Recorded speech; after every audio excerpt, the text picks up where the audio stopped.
हरे कृष्णा।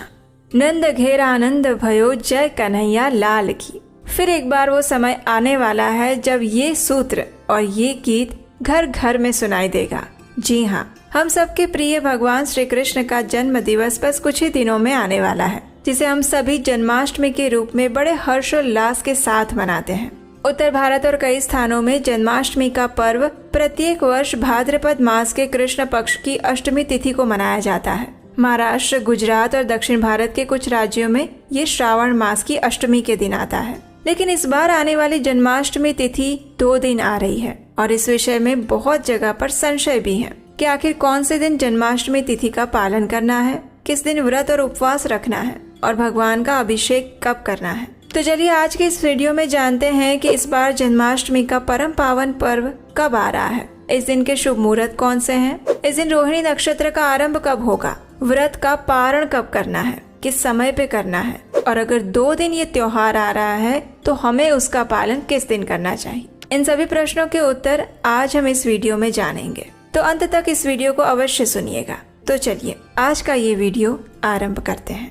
हिंदू पंचांग के अनुसार भाद्रपद या श्रावण मास के कृष्ण पक्ष की अष्टमी तिथि इस बार 15 अगस्त शुक्रवार के दिन रात को 11:39 पर आरंभ हो रही है और 16 अगस्त शनिवार के दिन रात 9:34 पर समाप्त हो रही है। अब देखिए, भगवान श्री कृष्ण का जन्म तो भाद्रपद मास में कृष्ण पक्ष में अष्टमी तिथि रोहिणी नक्षत्र के दिन रात्रि में 12 बजे हुआ था और इसीलिए जन्माष्टमी के दिन निश्चित मुहूर्त में भगवान श्री कृष्ण का पूजन किया जाता है, उनका अभिषेक किया जाता है। और इस नियम के अनुसार अगर देखा जाए तो 15 अगस्त के दिन अष्टमी तिथि के साथ साथ निश्चित मुहूर्त हमें प्राप्त हो रहा है और इसलिए कई जगह पर 15 अगस्त के दिन ही जन्माष्टमी का पर्व मनाया जा रहा है। लेकिन अगर उतिया तिथि के अनुसार देखा जाए तो 16 अगस्त को अष्टमी तिथि होने के कारण 16 अगस्त के दिन जन्माष्टमी का पर्व मनाया जा रहा है। तो इस वजह से इस बार 15 अगस्त और 16 अगस्त 2025 ये दोनों दिन जन्माष्टमी का पर्व अलग अलग स्थानों पर अलग अलग रीति के अनुसार मनाया जा रहा है।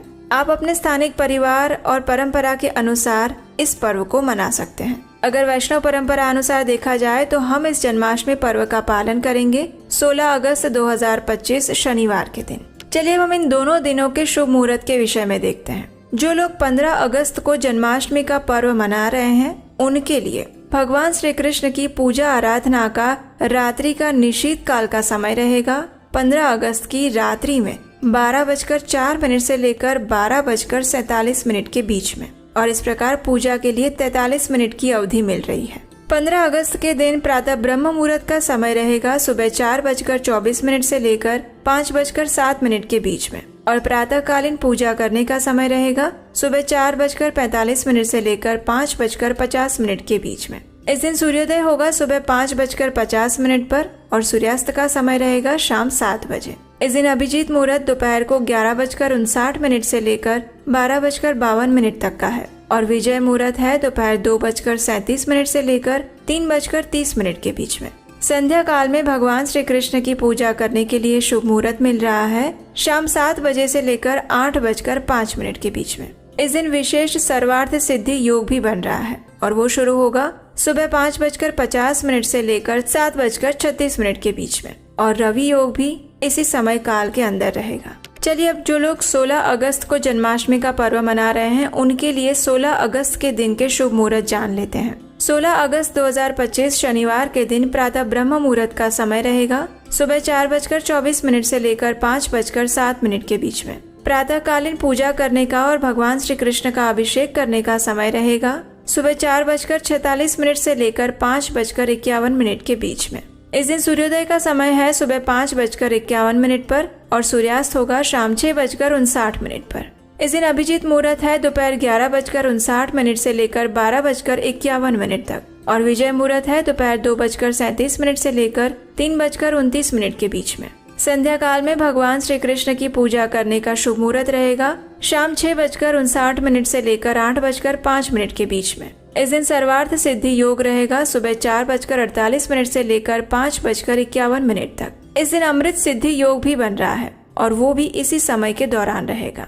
अब देखिए, जन्माष्टमी व्रत का पारण सूर्योदय के बाद अष्टमी तिथि और रोहिणी नक्षत्र जब समाप्त हो जाए उसके बाद किया जाता है। तो अगर अष्टमी तिथि और रोहिणी नक्षत्र सूर्यास्त तक समाप्त नहीं होते हैं तो पारण किसी एक के समाप्त होने के बाद किया जा सकता है। अगर अष्टमी तिथि और रोहिणी नक्षत्र में से कोई एक भी सूर्यास्त तक समाप्त नहीं होता तो जन्माष्टमी का व्रत दिन के समय में नहीं तोड़ा जा सकता। तो ऐसी स्थिति में किसी एक समय के समाप्त होने के बाद भी व्रत का पारण कर सकते हैं। और इस बार रोहिणी नक्षत्र का आरंभ हो रहा है 17 अगस्त 2025 रविवार को सुबह 4:38 पर और ये पूरा होगा 18 अगस्त 2025 को सुबह 3:17 पर। तो इस बार अष्टमी तिथि रोहिणी नक्षत्र के बिना 16 अगस्त को सुबह 9:34 पर समाप्त हो रही है। इसलिए शास्त्र के अनुसार जो 15 तारीख को जन्माष्टमी का व्रत रख रहे हैं वे 16 तारीख को सुबह 9:34 के बाद अपने व्रत का पारण कर सकते हैं।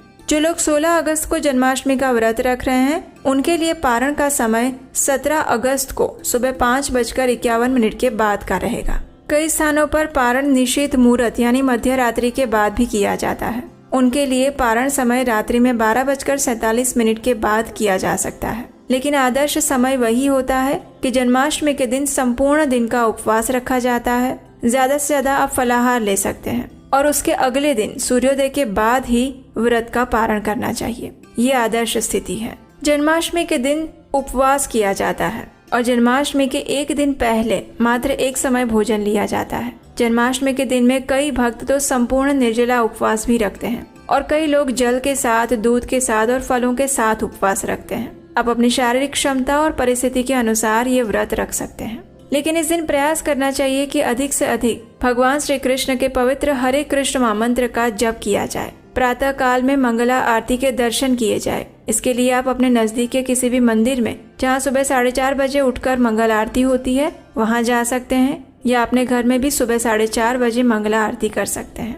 इस दिन लगभग सभी भगवान श्री कृष्ण के मंदिरों को सुंदर फूलों से, ध्वजा पताकाओं से सजाया जाता है। हर्षोल्लास पूर्वक इस पर्व को मनाया जाता है। संपूर्ण दिन में अधिक से अधिक हरे कृष्ण महामंत्र का जप करना चाहिए, यानी हरे कृष्ण कृष्ण कृष्ण हरे हरे, हरे राम राम राम हरे हरे। ये महामंत्र है। इसका अधिक से अधिक संख्या में जप करना चाहिए। भगवान श्री कृष्ण के विग्रह का अभिषेक करना चाहिए। उनकी दिव्य कथाओं का श्रवण और कीर्तन करना चाहिए। श्रीमद् भागवतम पुराण से उनकी लीलाओं को पढ़ना चाहिए और सुनना चाहिए। कई जगह पर लड्डू गोपाल को झूले में झुलाया जाता है। उनकी विधिवत पूजा अर्चना की जाती है और संपूर्ण रात्रि जागरण किया जाता है। और फिर अगले दिन जब रोहिणी नक्षत्र और अष्टमी तिथि समाप्त हो जाए उसके बाद इस व्रत का पारण किया जाता है। तो ये थी आने वाली जन्माष्टमी पर्व के विषय में संपूर्ण जानकारी। आज का ये वीडियो महत्वपूर्ण है, इसलिए याद से बिना भूले अभी ही इस वीडियो को सभी अपने मित्रों और परिवारजनों को शेयर कर दीजिए, क्योंकि उन्हें भी शायद जन्माष्टमी के दिन में कंफ्यूजन हो सकता है, तो उनके भी मन के सारे संशय दूर हो जाएंगे। और इतनी सरल भाषा में शास्त्रों से लिए गए नियमों के अनुसार जन्माष्टमी तिथि के पारण के विषय में देने वाली जानकारी वाला वीडियो शायद ही आपको कहीं और मिले। तो आज अभी इस वीडियो को सभी लोगों को शेयर कर दीजिए, व्हाट्सएप में, फेसबुक पर, टेलीग्राम पर, और तैयार हो जाइए आने वाले जन्माष्टमी के महा महोत्सव का पालन करने के लिए, क्योंकि इस बार भी जन्माष्टमी पर्व के उपलक्ष्य में हम आपके लिए बहुत सारी सुंदर कथाएं लेकर आने वाले हैं। और अगर आप जन्माष्टमी व्रत का पालन कैसे करना चाहिए उसकी संपूर्ण विधि जानना चाहते हैं तो नीचे कमेंट बॉक्स में लिख कर बताइए। आपकी इच्छा हुई तो वो भी हम आपके लिए शास्त्रोक्त विधि लेकर आएंगे।